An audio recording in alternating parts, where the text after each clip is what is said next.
Hi ಸ್ನೇಹಿತರೆ, ಎಲ್ಲರಿಗೂ Pulakeshi tutorial ಕ್ಲಾಸಸ್ಗೆ ಆತ್ಮೀಯವಾದ ಸ್ವಾಗತ. ಸ್ನೇಹಿತರೆ, ಹಿಂದಿನ ಒಂದು ವಿಡಿಯೋ ಕ್ಲಾಸ್ ಅಲ್ಲಿ ನಾವು MCQ ಸೈನ್ಸ್ ಜನರಲ್ ಸೈನ್ಸ್ ಮೇಲೆ MCQ ಕ್ವಶನ್ಸ್ ಗಳನ್ನ ಚರ್ಚೆ ಮಾಡ್ತಾ ಇದ್ವಿ. ಇವತ್ತಿನ ಈ ಒಂದು ಕ್ಲಾಸ್ ಅಲ್ಲಿ ಅದ್ರ ಮುಂದುವರೆದಿರ್ತಕ್ಕಂತ ಭಾಗ ಅಟಮ್ ಚಾಪ್ಟರ್ ಮೇಲೇನೆ ಇನ್ನುಳಿದ ಯಾವ ರೀತಿ ಕ್ವಶನ್ಸ್ ಗಳನ್ನ ಕೇಳಿದಾರ ನೋಡೋಣ. ನೋಡಿ, ಪರಮಾಣು ಕೇಂದ್ರವು ಕೆಳಗಿನ ಯಾವ ಮೂಲ ಕಣಗಳನ್ನ ಒಳಗೊಂಡಿದೆ? ಪರಮಾಣು ಕೇಂದ್ರ ಅಂತೇಳಿ ಕರೀತಾರೆ. ಪರಮಾಣು ಕೇಂದ್ರವು ಕೆಳಗಿನ ಯಾವ ಮೂಲಭೂತ ಕಣವನ್ನು ಒಳಗೊಂಡಿದೆ ಅಂತ ಕೇಳಿದ್ದಾರೆ. ಹಾಗಾದ್ರೆ ಪರಮಾಣುವಿನ ಕೇಂದ್ರ ಅಂತ ಬಂದಾಗ ಇದನ್ನ ನಾವು ಪರಮಾಣು ಅಂತೇಳಿ ಕರೆದೇವು. ಕೇಂದ್ರ ಭಾಗದೊಳಗಡೆ ನ್ಯೂಟ್ರಾನ್ ಮತ್ತು ಏನಿರುತ್ತೆ, ಪ್ರೋಟಾನ್ ಇರುತ್ತೆ. ನ್ಯೂಟ್ರಾನ್ ಮತ್ತು ಪ್ರೋಟಾನ್ ಇರುತ್ತೆ. ಮತ್ತೆ ಈ ಪರಮಾಣು ಯಾವಾಗ್ಲೂ ಏನಾಗುತ್ತೆ, ಎಲೆಕ್ಟ್ರಾನ್ ಗಳಿಂದ ಸುತ್ತುವರೆದಿರುತ್ತೆ. ಅಂದ್ರೆ ಈ ಎಲೆಕ್ಟ್ರಾನ್ ಅನ್ನೋದು ಪರಮಾಣುವಿನ ಬೀಜ ಕೇಂದ್ರದ ಸುತ್ತಲೂ ಕಾಲ್ಪನಿಕ ರೇಖೆಯಲ್ಲಿ ಸುತ್ತುತ್ತಿರುವ ಮೂಲಭೂತ ಕಣ ಅಂತ ಹೇಳಿ ಕರಿತೀವಿ. ಇದನ್ನ ಹೇಳಿರ್ತಕ್ಕಂತ ವಿಜ್ಞಾನಿ ಯಾರು ಅಂತಂದ್ರೆ ಸುಮಾರು 1913ರಲ್ಲಿ ನೀಲ್ಸ್ ಬೋರ್ ಎಂಬ ವಿಜ್ಞಾನಿ ಇದನ್ನ ಹೇಳ್ತಾರೆ. ಅಂದ್ರೆ ಎಲೆಕ್ಟ್ರಾನ್ ಪರಮಾಣುವಿನ ಬೀಜ ಕೇಂದ್ರದ ಸುತ್ತಲೂ ಕಾಲ್ಪನಿಕ ರೇಖೆಯಲ್ಲಿ ಸುತ್ತುತ್ತಿದೆ ಅಂತಕ್ಕಂಥ ಮಾಹಿತಿಯನ್ನ ಹೇಳ್ತಾರೆ.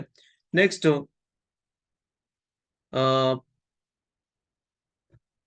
ಪರಮಾಣು ವಿದಳನವು ಡ್ಯಾಶ್ ಡ್ಯಾಶ್ ಅಪ್ಪಳಿಕೆಯಿಂದ ಸಂಭವಿಸುತ್ತೆ. ಪರಮಾಣು ವಿದಳನ ಅಂತಂದ್ರೆ ಇಲ್ಲಿ ಬೈಜಿಕ ಸಮ್ಮಿಲನ ಕ್ರಿಯೆ ಮತ್ತು ಬೈಜಿಕ ವಿದಳನ ಕ್ರಿಯೆ ಯಾವುದರ ಒಂದು ಅಪ್ಪಳಿಕೆಯಿಂದ ತಂದಾಗ ನ್ಯೂಟ್ರಾನ್ ಅಪ್ಪಳಿಕೆ ಅಂತ ಕರಿತೀವಿ. ಯಾವುದೇ ಒಂದು ಧಾತುವನ್ನ ನೀವು ಹಗುರವಾಗಿರ್ತಕ್ಕಂಥ, ಈಗ ಫಾರ್ ಎಕ್ಸಾಂಪಲ್ 1H2 1H2 ಇವೆರಡನ್ನ ಏನಾದರೂ ಸಮ್ಮಿಲನಗೊಳಿಸಿದ್ರೆ ಆದ್ರೆ ಅಲ್ಲಿ ಭಾರವಾಗಿರ್ತಕ್ಕಂಥ ಒಂದು ಧಾತು ಸಿಗುತ್ತೆ. ಈ ಭಾರವಾದ ಧಾತು ಸಿಗಬೇಕು ಅಂದ್ರೆ ಎರಡು ಹಗುರವಾದ ಪರಮಾಣುಗಳನ್ನ ಯಾವುದರಿಂದ ತಾಡಿಸ್ಬೇಕು ಅಂತಂದ್ರೆ ನ್ಯೂಟ್ರಾನ್ ಇಂದ ತಾಡಿಸಿದಾಗ ಒಂದು ಭಾರವಾದ ಧಾತು ಸಿಗುತ್ತೆ. ಅದನ್ನ ಬೈಜಿಕ ಸಮ್ಮಿಲನ ಕ್ರಿಯೆ ಅಂತ ಕರಿತೀವಿ. ಇದೇ ಬೈಜಿಕ ವಿದಳನ ಅಂದ್ರೆ ಇದ್ರದ್ದು ರಿವರ್ಸ್ ಹೇಳ್ತಾರೆ. ಒಂದು ಭಾರವಾದ ಧಾತುವನ್ನ ನ್ಯೂಟ್ರಾನ್ ಗಳಿಂದ ತಾಡಿಸಿದಾಗ ಎರಡು ಹಗುರವಾದ ಪರಮಾಣುಗಳು ಉಂಟಾಗ್ತಕ್ಕಂತ ವ್ಯವಸ್ಥೆಯನ್ನ ಬೈಜಿಕ ವಿದಳನ ಕ್ರಿಯೆ ಅಂತ ಕರಿತೀವಿ ಸ್ನೇಹಿತರೆ. ನೆಕ್ಸ್ಟ್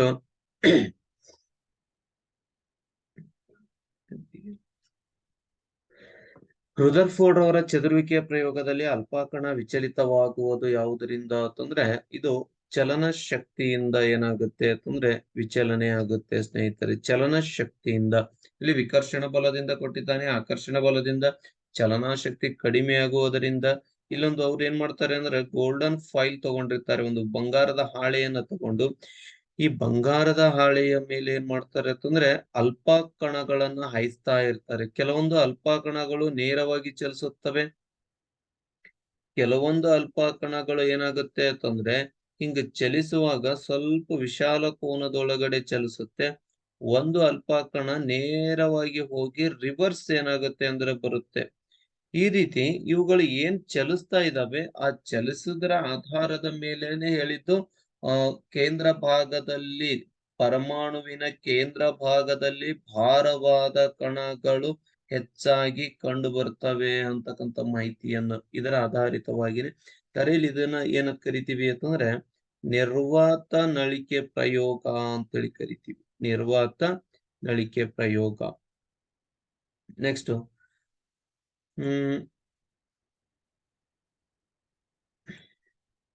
ಇವುಗಳಲ್ಲಿ ಯಾವುದು ಪಳೆಯುಳಿಕೆ ಇಂಧನ ಆಗಿರುವುದಿಲ್ಲ ಅಂತ ಕೇಳಿದ್ದಾರೆ. ಪಳೆಯುಳಿಕೆ ಇಂಧನ ಆಗಿಲ್ಲ ಅಂತಂದ್ರೆ ಈಗ ಪೆಟ್ರೋಲಿಯಂ ಆಗ್ಲಿ, ನೈಸರ್ಗಿಕ ಅನಿಲ ಆಗ್ಲಿ, ಕಲ್ಲಿದ್ದಲು ಇವೆಲ್ಲ ಏನಾಗುತ್ತೆ ಅಂದ್ರೆ ಭೂಮಿಯಲ್ಲಿ ಪಳೆಯುಳಿಕೆ ಇಂಧನಗಳು ಅಂತ ಕರಿತೀವಿ. LPG ಅಂತಂದ್ರೆ ಏನಂತ ಕರಿತೀವಿ, ಲಿಕ್ವಿಫೈಡ್ ಪೆಟ್ರೋಲಿಯಂ ಗ್ಯಾಸ್ ಅಂತೇಳಿ ಕರಿತೀವಿ ಸ್ನೇಹಿತರೆ.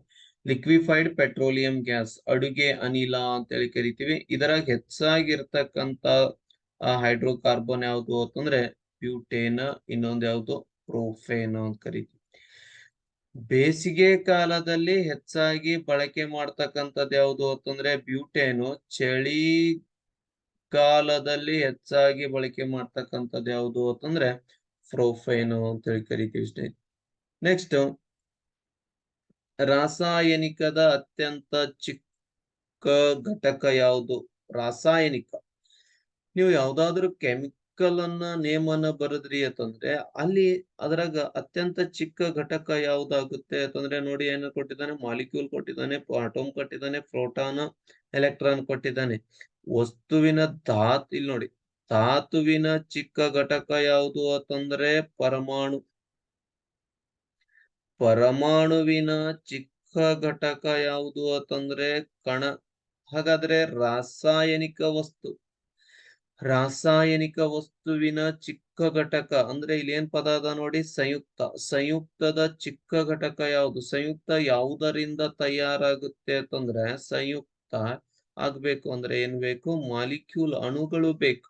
ಹಾಗಾಗಿ ಇದರ ಆನ್ಸರ್ ಏನು ಅಂತಂದ್ರೆ ಅಣು ಅಂತೇಳಿ ಕರೀತೀವಿ. Next,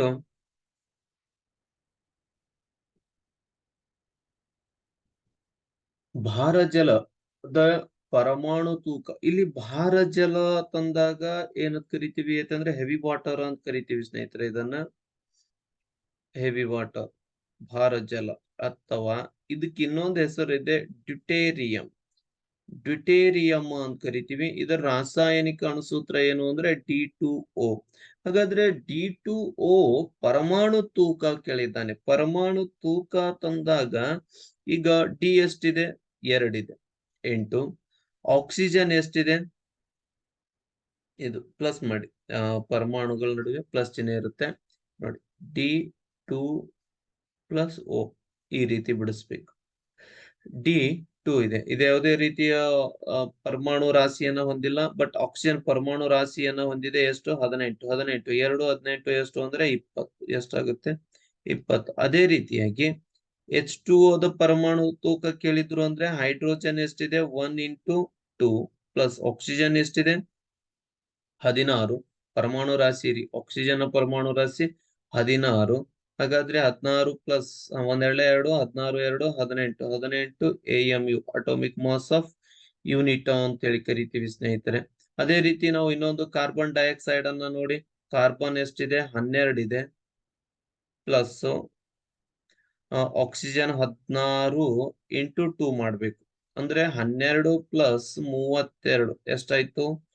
44 AMU. ಇದು ಕಾರ್ಬನ್ ಡೈಆಕ್ಸೈಡ್ ದ ಒಂದು ಪರಮಾಣು ತೂಕ ಅಂತೇಳಿ ಕರಿತೀವಿ. ನೆಕ್ಸ್ಟ್ ಆಪ್ಷನ್, ಕರ್ಪೂರವನ್ನು ಈ ಕೆಳಗಿನ ಪ್ರಕ್ರಿಯೆಯಿಂದ ಸುಲಭವಾಗಿ ಶುದ್ಧೀಕರಿಸಬಹುದು ಅಂತ ಕೇಳಿದ್ದಾನೆ. ಕರ್ಪೂರ ತಂದಾಗನೇ ಏನ್ ಬರುತ್ತೆ? ಉತ್ಪತನ ಅಂತ ಬರುತ್ತೆ. ಯಾಕಂತಂದ್ರೆ ಇಲ್ಲಿ ಘನದಿಂದ ನೇರವಾಗಿ ಅನಿಲ ಸ್ಥಿತಿಗೆ ಪರಿವರ್ತನೆಯಾಗುವುದಾಗ್ಲಿ, ಅನಿಲದಿಂದ ನೇರವಾಗಿ ಘನ ಸ್ಥಿತಿಗೆ ಪರಿವರ್ತನೆಯಾಗುವುದಾಗ್ಲಿ, ಇದನ್ನು ನಾವೇನಂತ ಕರಿತೀವಿ ಅಂತಂದ್ರೆ ಉತ್ಪತನ ಅಂತೇಳಿ ಕರಿತೀವಿ ಸ್ನೇಹಿತರೆ. ನೆಕ್ಸ್ಟ್ ಕ್ವಶನ್,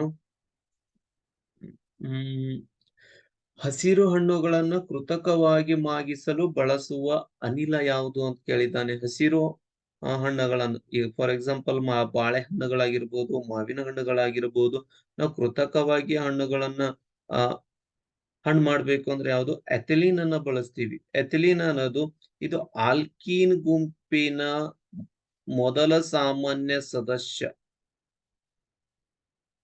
ಆಲ್ಕೀನ್ ಗುಂಪಿನ ಮೊದಲ ಸಾಮಾನ್ಯ ಸದಸ್ಯ ಯಾವುದು ಅಂತಂದ್ರೆ ಎಥಿಲೀನು ಅಂತ ಕರಿತೀವಿ. ಇದರ ರಾಸಾಯನಿಕ ಅಣುಸೂತ್ರ C2H2 ಅಂತ ಕರಿತೀವಿ. ಈಥೇನ್ ಅಂತಿದೆ, ಈಥೇನ C2H6 ಆಗುತ್ತೆ. ಇದು ಆಲ್ಕೇನ್ ಗುಂಪಿಗೆ. ಕಾರ್ಬನ್ ಡೈಆಕ್ಸೈಡ್ CO2 ಆಗುತ್ತೆ. ಅಸಿಟಲೀನ್ C2, ಇದು C2H4 ಸ್ನೇಹಿತರೆ. ಇದು C2H2 ಅಂತ ಕರಿತೀವಿ. ಅಸಿಟಲಿನ್ ಇಂದ ಇನ್ನೊಂದು ಅರ್ಥನೇ ಏನು ಅಂತಂದ್ರೆ ಈಥೈನ್ ಅಂತ ಕರಿತೀವಿ. ಈಥೈನ್ ಮೀನ್ಸ್ ಈ ವೆಲ್ಡಿಂಗ್ ಗಳಲ್ಲಿ ಬಳಕೆ ಆಗ್ತಕ್ಕಂಥದ್ದು ಯಾವುದು ಅಂದ್ರೆ ಅಸಿಟಲಿನ್ ಬಳಕೆ ಆಗುತ್ತೆ. ನೆಕ್ಸ್ಟ್,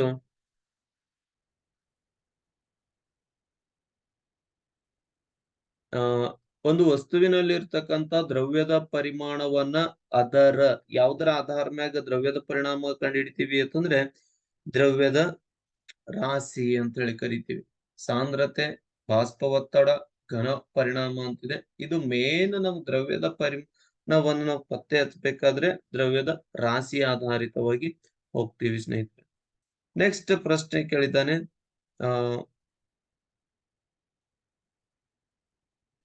ಐಸೋಟೋಪ್ ಯಾವುದರಲ್ಲಿ ವ್ಯತ್ಯಾಸ ಹೊಂದಿರುತ್ತೆ?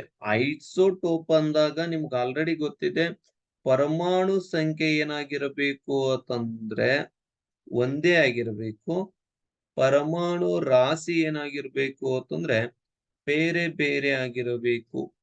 ಇಂಥ ವಸ್ತು ಧಾತುಗಳಿಗೆ ಅಥವಾ ಪರಮಾಣುಗಳಿಗೆ ನಾವೇನಂತ ಕರಿತೀವಿ? ಐಸೋಟೋಪ್. ಐಸೋ ಮೀನ್ಸ್ ಸೇಮ್ ಅಂತ ಕರಿತೀವಿ ಸ್ನೇಹಿತರೆ. ಮತ್ತೆ ಇಲ್ಲಿ ಯಾವ ವ್ಯತ್ಯಾಸ ಇರ್ತವೆ ಅಂದ್ರೆ, ನೋಡಿ, ಯಾವುದೇ ಒಂದು ಪರಮಾಣು, ಫಾರ್ ಎಕ್ಸಾಂಪಲ್ ನೀವು ಅಲ್ಯೂಮಿನಿಯಂ ಅನ್ನ ತಗೊಂಡ್ರೆ ಇಲ್ಲಿ ಪ್ರೋಟಾನ್ ಎಷ್ಟಿರುತ್ತವೆಯೋ ಅಷ್ಟೇ ಎಲೆಕ್ಟ್ರಾನ್ ಇರುತ್ತೆ. ಇದು atomic mass, proton electron. But ಇಲ್ಲಿ ಚೇಂಜ್ ಇರೋದೇನು ಅಂತಂದ್ರೆ ನ್ಯೂಟ್ರಾನ್ಗಳು ಚೇಂಜ್ ಆಗುತ್ತೆ ಸ್ನೇಹಿತರೆ. ನ್ಯೂಟ್ರಾನ್ಗಳು ಚೇಂಜ್ ಆಗುತ್ತೆ. ಇದರೊಳಗಡೆ ಬದಲಾವಣೆ ವ್ಯತ್ಯಾಸ ಹೊಂದುವುದು ಯಾವುದು ಅಂತಂದ್ರೆ ನ್ಯೂಟ್ರಾನ್ಗಳು ಅಂತ ಕರಿತೀವಿ. ನೆಕ್ಸ್ಟ್ ಪಾಯಿಂಟ್, ಪ್ರತ್ಯಾಮ್ಲಗಳನ್ನು ಹೊಟ್ಟೆಯ ಆಮ್ಲೀಯತೆಯ ನಿವಾರಣೆಗೆ ಬಳಕೆ ಮಾಡಲಾಗುವುದು. ಸಾಮಾನ್ಯವಾಗಿ ಬಳಸುವ ಪ್ರತ್ಯಾಮ್ಲ. ಈಗ ನಮಗ ಆಮ್ಲೀಯತೆ ಜಾಸ್ತಿ ಆಗಿದೆ, ಅಸಿಡಿಟಿ ಜಾಸ್ತಿ ಆಗಿದೆ, ಅದನ್ನ ನಿವಾರಣೆ ಮಾಡಬೇಕಾಗಿತ್ತು ಅಂತಂದ್ರೆ ನಾವು ಔಷಧನ ತಗೋತೀವಿ. ಹಾಗಾದ್ರೆ ಅದು ಯಾವ ಕಂಟೆಂಟ್ ಅನ್ನ ಹೊಂದಿರುತ್ತೆ ಅಂತಂದ್ರೆ ಮ್ಯಾಗ್ನೇಸಿಯಂ ಹೈಡ್ರಾಕ್ಸೈಡ್ ಕಂಟೆಂಟ್ ಅನ್ನ ಹೊಂದಿರುತ್ತೆ ಸ್ನೇಹಿತರೆ. ಮ್ಯಾಗ್ನೇಸಿಯಂ ಹೈಡ್ರಾಕ್ಸೈಡ್ ಕಂಟೆಂಟ್ ಅನ್ನ ಹೊಂದಿರುತ್ತೆ. ಇದು ಏನಂತ ಕರಿತೀವಿ ಅಂತಂದ್ರೆ ಈ ಒಂದು ಆಮ್ಲ ಮತ್ತು ಪ್ರತ್ಯಾಮ್ಲಗಳಲ್ಲಿ ಬರ್ತಕ್ಕಂಥದ್ದು.